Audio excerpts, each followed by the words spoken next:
গুনাহ মৃত্যুর পর কিভাবে ফরজ হয় জানতে চাই। একই বিষয়ে 4 মাযহাবে ভিন্ন মত আছে, তাহলে আমরা কোন মাযহাব মানব? বিষয় হলো, আমরা যারা মাযহাবের বিরুদ্ধে যাই তারাও বিষয় বুঝি না। আহলে হাদিসদেরও তো একই ব্যাপারে 10টা মত আছে, আপনি কোনটা মানবেন? আপনাকে কোনো না কোনো আলেমের প্রাধান্য দিতেই হবে। বাংলাদেশের আহলে হাদিস আলেমদের ভিতরে ডক্টর গালেব আছেন, আমাদের আকরামুজ্জামান ভাই আছেন, শহীদুল্লাহ খান মাদানী আছেন, আব্দুর রাজাক বিন ইউসুফ আছেন। আল্লাহ তাদের সবাইকে হেফাজত করে, আমি সবাইকে মহব্বত করি, নাম ধরলাম শুধু বোঝানোর জন্য। তাদের ভিতরে অনেক মসলায় মতভেদ আছে। ডক্টর গালেব ওয়াজ করছেন 1 কোরবানিতে 7 ভাগ হবে না। আকরামুজ্জামান বই লিখেছেন অবশ্যই 7 ভাগ হবে। আমাদের মুজাফফর বিন মহসিন আমার বিরুদ্ধে বই লিখেছে, আল্লাহ তাকে বড় করে, 12 তাকবীরের সব হাদিস সহিহ, 6 তাকবীরের সব হাদিস জাল। আব্দুল রাজ্জাকের ব্যারাম আছে কলবে, এই জন্য এই 12 তাকবীরের 6 তাকবীর হাদিস সহিহ বলেছে। আকরামুজ্জামান ভাই বই লিখেছেন না, 6 তাকবীরের হাদিসও সহিহ, 12 তাকবীরের হাদিস সহিহ। আব্দুল রাজ্জাক ঠিক বলেছে। আহলে হাদিসদের আলেমদের ভিতরে মতভেদ আছে। বর্তমান সমাজে সারা বিশ্বের সবচেয়ে বড় হাদিস জানা আলেম 3 জন: শেখ নাসিরউদ্দিন আলবানী, শেখ আব্দুল আজিজ বাজ, শেখ মোহাম্মদ উসাইমিন রাহিমাহুল্লাহ তাআলা আজমাইন। আমরা সবাই নাম জানি, জানেন না? বিশেষ করে যারা হাদিস মানার চেষ্টা করেন। সৌদি রিয়াদের একজন মশহুর আলেম আমি চিনি, ডক্টর সাদ আল বুরাইক। উনি একটা বই লিখেছেন, আল ইজাজ ফি মাখতালাফা ফিহি আল আলবানী ওয়া আল উসাইমিন ওয়া ইবনে বাজ মিনাল উসুল ওয়াল ফুরু। আলবানী, ইবনে বাজ এবং উসাইমিন, এই 3 মহান পণ্ডিত আকীদা এবং ফিকহের বিষয়ে যেসব বিষয়ে ইখতিলাফ করেছেন, মতভেদ করেছেন, তার কিছু সংক্ষেপ বর্ণনা, তাতেও প্রায় 400-র মতো। তার মানে এত বড় মুহাদ্দিস, এত বড় আহলে হাদিস, এত বড় আলেম, 400-রও বেশি আকীদা এবং ফিকহের মাসলায় মতভেদ করেছে। তার একটা আপনাদের বলি মজার, আমার বইয়ে পাবেন।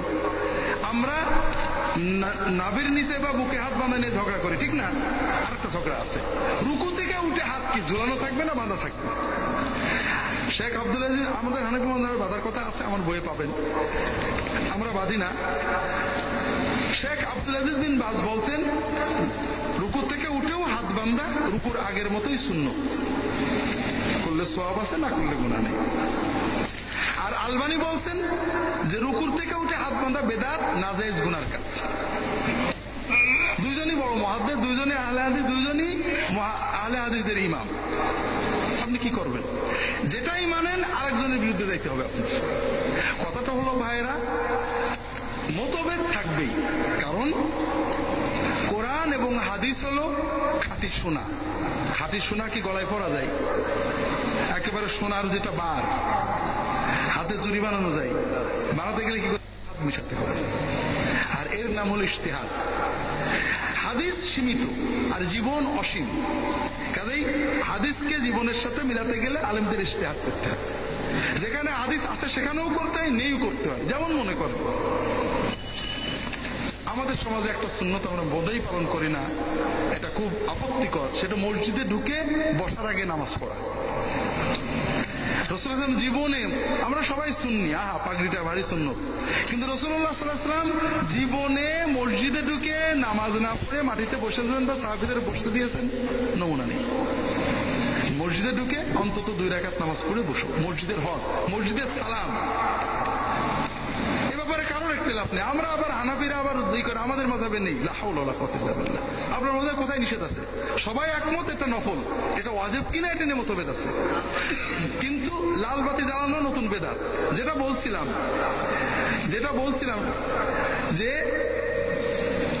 এর বিপরীতে আরেকটা হাদিস আছে, যে বেলা যখন ঠিক দুপুর হয়, যখন বেলা ডোবে, যখন বেলা ওঠে, এবং ফজরের পরে বেলা ওঠা পর্যন্ত, আসরের পরে বেলা ডোবা পর্যন্ত নামাজ পড়া নিষেধ, জানেন না? এই নিষেধ তো রাসূলুল্লাহ সাল্লাল্লাহু আলাইহি ওয়াসাল্লাম করেছেন। এখন আদেশ আর নিষেধ এক জায়গায় মিলে গেল। আপনি মসজিদে ঢুকলেন, বেলা তখন ঠিক দুপুর, অথবা বেলা ডুবছে, অথবা আসরের পরে, তখন কি করবেন? এখন হলো ইজতিহাদ। এই হাদিস কিন্তু দুটোই, এটা মিলাবেন কি করে? আব্দুল্লাহ ইবনে ওমর মাকরু ওয়াক্তে গেলেও পড়তেন। আর তার বাপ ওমর রাদিয়াল্লাহু তাআলা আনহু আজমাইন পড়তেন না। শুক্রবারে রোজা রাখতে নবীজি নিষেধ করেছেন, আর আরাফাত দিনে রোজা রাখতে আদেশ করেছেন। এখন আরাফাত দিন শুক্রবার হলো, কি করবে? কোন হাদিসে নেই যে আরাফাত দিন শুক্রবার হলেও রোজা রাখবে, কোন হাদিসে নেই আরাফাত দিন শুক্রবার হলে রোজা রাখবে না। এখন দুটো হাদিসের সমন্বয়, এর নাম হলো ইজতিহাদ। কথা বুঝেছেন? কাজে মতভেদ হবে। বাংলাদেশে বর্তমানে অনেকগুলো ইসলামের নামে দল আছে। কোরআন হাদিস মোতাবেক ইসলামী দল কোনটি? আল্লাহ পানা দিক, ইসলামে দলাদলি হারাম। ইসলামে দলাদলি কি? আল্লাহ কোরআনে বলেছেন ওয়াতাসিমু বিহাবলিল্লাহি জামিআন, তোমরা ঐক্যবদ্ধভাবে ইসলামের রজ্জু ধারণ করো, ওয়ালা তাফাররাকু, দলাদলি করো না। আমরা বলি জামাত মানে দল,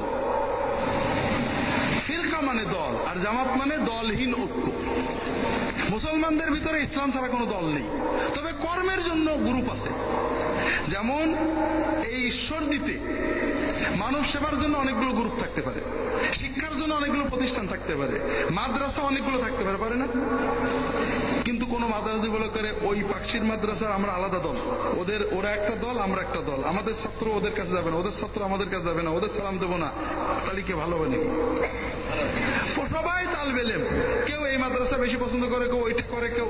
এই জন্য মুসলমানের দল একটাই, সেই দলের নাম হলো ইসলাম। আর এটা হলো অন্তরের ইবাদত। কর্ম করবেন, যে যার সাথে ভালো কর্ম করবেন, কিন্তু অন্তর দিয়ে বিশ্বাস করবেন সকল মুসলমান আমরা এক দল। এটা হলো প্রথম কথা। দ্বিতীয় হলো বর্তমানে বাংলাদেশে ইসলামের নামে যত কর্মই আছে, কোন কর্মের ভিতরে কোন নবী আছে বলে আমার জানা নেই। শুধু একটা দল এখন তাদের ইমামের গুরুর নামে আলাইহিস সালাতু ওয়াস সালাম লাগানো শুরু করেছে, তার মানে নবুয়ত দাবি করছে। এই পয়গম্বরী নাউজুবিল্লাহ ভণ্ড নবীর দল ছাড়া কেউ নবী দাবি করে না, এবং এরা আগাগোড়াই ভণ্ড নবীর দাবি। তাদের কাশ বলে আমার হুজুর আল্লাহ নবীর কাছে সব শুনে শুনে বলে, কাজে এরা হলো আসল ভণ্ড। যারাই কাজ করে তারা ইজতিহাদ করে কাজ করেন, সবার ভিতরে ভুল আছে। কাদিয়ানির মতোই নতুন কাদিয়ানি আছে। এই জন্য সবার ভিতরে ভুল ভ্রান্তি আছে। আপনি ভালো কাজে সহযোগিতা করবেন, ভুল ভ্রান্তিগুলো ভুল মনে করবেন, এইভাবে যে কোনো গ্রুপে কাজ করতে পারেন। মেয়ার মানদণ্ড হলো আল্লাহর কিতাব, নবীর সুন্নাত। কিছু কিছু ভাইয়েরা হানাফি মাযহাব অনুসারী ইমামদের কাফের বলে, তাদের পিছনে আবার ইক্তেদা করে, তাদের নামাজের হুকুম কি? মাযহাব মানলে কাফের বলা এটা ভয়ঙ্কর পাপ। আলে হাদিসদের আমরা মহব্বত করি, আমাদের পীর আবু বকর সিদ্দিকী তাদের মহব্বত করেছেন, কাজ করেছেন। আব্দুল্লাহ সিদ্দিকী পাকশির মাঠে অনেক বলেছেন হানাফি আহলে হাদিস সব এক, আমরা পাঁচ ভাই। আহলে হাদিসদের একটা কাজ ভালো, বা অনেক কাজ ভালো, তারা হাদিস সহিহ মানার চেষ্টা করেন, তারা বেদাত শিরক থেকে দূরে থাকার চেষ্টা করেন, এগুলো ভালো। আর একটা কাজ ভয়ঙ্কর খারাপ, সেটা হলো তারা এই ছোট ছোট ফিকহি মাসলাকে দিন মনে করেন। রমাদান না করে নামাজ হবে না, লা হাওলা ওয়ালা কুওয়াতা, কোন হাদিসে আছে রমাদান না করে নামাজ হবে না? আবার যারা মাযহাব মানে তাদের কাফের বলা, এটা ভয়ঙ্কর, একটা মহা ভয়ঙ্কর কথা। কারণ মাযহাব মানা যে জায়েজ, এটা উম্মতের ইজমা আছে। দুই নম্বর কথা, মাযহাব যে মানে না বলে, সেও তো কারণ না কারণ মানে। বুঝতে পারছেন না? এই জন্য আমার অনুরোধ হলো, আমরা উভয়, আপনি যাদের কথা বলেছেন এর বিপরীতে হানাফিরা মাশাআল্লাহ তাবারাকাল্লাহ মোটেও ভালো না।